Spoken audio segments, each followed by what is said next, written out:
ہماری انفرادی اور اجتماعی سطح پر مختلف قسم کے مسئلے مسائل اور مصیبتیں ہمیں آئے دن پیش آئی رہتی ہیں۔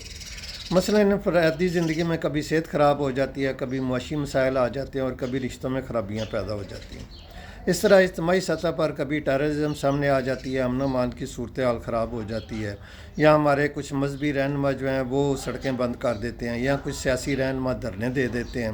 اس سے بھی بہت سارے مسئلے مسائل پیدا ہو جاتے ہیں۔ اور بعض کا جو ہے وہ مہنگائی کا جن بے قابو ہو جاتا ہے، پٹرول، بجلی، گیس کی قیمتیں آسمان تک پہنچنا شروع ہو جاتی ہیں، کبھی ڈالر کریش کر جاتا ہے اور کبھی سٹاک ایکسچینج کریش کر جاتی ہے۔ تو اس طرح کے جو ایشوز ہیں وہ آتے رہتے ہیں، لیکن ان سب ایشوز میں ہم اپنی ذمہ داری قبول نہیں کرتے ہیں۔ انفرادی سطح پر اگر جو مسئلے مسائل آتے ہیں ان میں لوگ عام طور پر اپنی جو شریک حیات ہے یا اپنے جو عزیز و اقارب ہیں ان کو اس کا ذمہ دار قرار دیتے ہیں، اپنی ذمہ داری قبول نہیں کرتے ہیں۔ اجتماعی سطح پر جو ٹیررزم ٹائپ چیزیں مسئلے مسائل سامنے آتے ہیں یا مہنگائی سامنے آتی ہے تو اس کا ہم ذمہ دار غیر ملکی ایجنسیوں کو یا IMF کو قرار دے کر چپ کر جاتے ہیں۔ اسی طرح جو نیچرل ڈیساسٹر آتے ہیں اس کو ہم بس اللہ کی رضا کہہ کر آگے بڑھ جاتے ہیں، یعنی ہم یہ غور نہیں کرتے ہیں کہ ہماری طرف سے کیا کمی کوتاہی ہے جس کی وجہ سے یہ مصیبتیں آ رہی ہیں۔ اس قسم کی کچھ رہنمائی ہمیں قرآن پاک میں ملتی ہے۔ سورہ توبہ کی آیت نمبر 126 کا مفہوم یہ ہے: کیا یہ دیکھتے نہیں ہیں کہ یہ ہر سال 1 یا 2 مرتبہ مصیبت میں پھنسا دیے جاتے ہیں، پھر بھی یہ توبہ نہیں کرتے اور نہ نصیحت حاصل کرتے ہیں۔ یعنی جب ہمارے اوپر مصیبت آتی ہے تو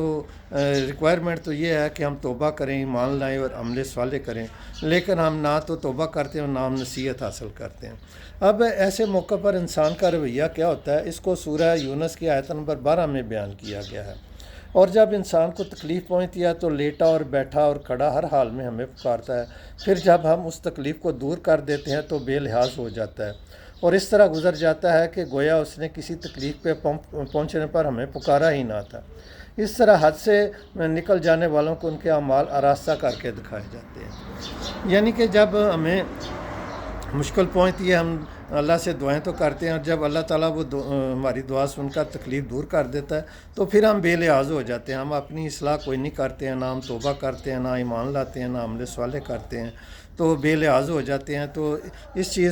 چیز سے بیان کیا گیا کہ پھر ہم تو حد سے نکل جانے والے لوگ ہیں۔ تو اس لیے اگر ہم یہ چاہتے ہیں کہ ہماری زندگی پرسکون ہو جائے اور ہم